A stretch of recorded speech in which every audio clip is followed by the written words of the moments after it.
everyone, it's Dr. Danielle Cooper, Dallas plastic surgeon. So, when is the best time to have plastic surgery? Well, that depends on a few factors.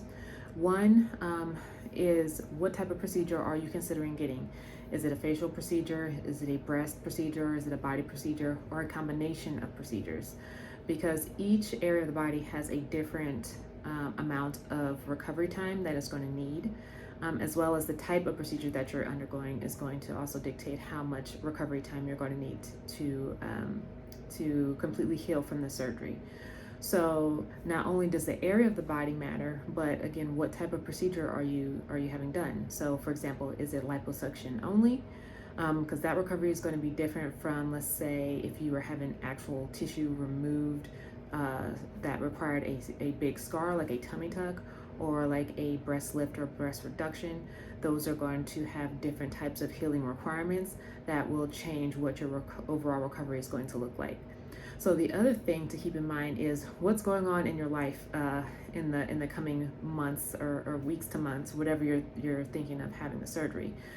Because obviously you want to make sure that you give yourself enough time to recover from the procedure prior to any big event like a wedding. So you want to keep that in mind.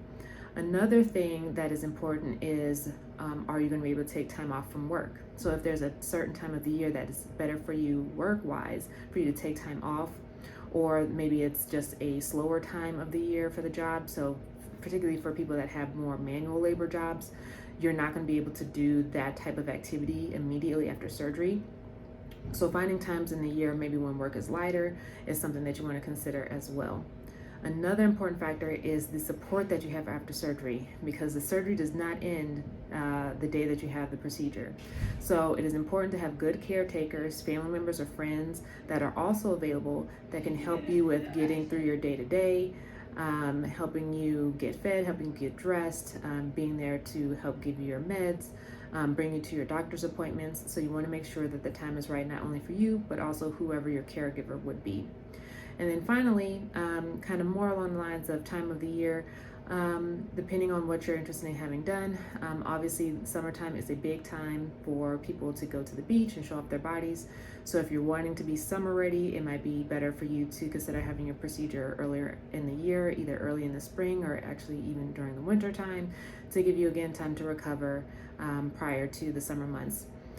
Sometimes, though, it might be beneficial to have your procedures done more so in the fall or winter, particularly if you want to take advantage of the surrounding holidays like Thanksgiving and Christmas and New Year's, to use that as part of your recovery time as well. So these are all different factors to consider when trying to decide when is the best time for you to have plastic surgery. But with all that in mind, you also want to talk to your surgeon to determine what you are a good candidate for, what that recovery looks like, and then with you along with your surgeon, you guys decide when it is the best time for you to have the procedure done.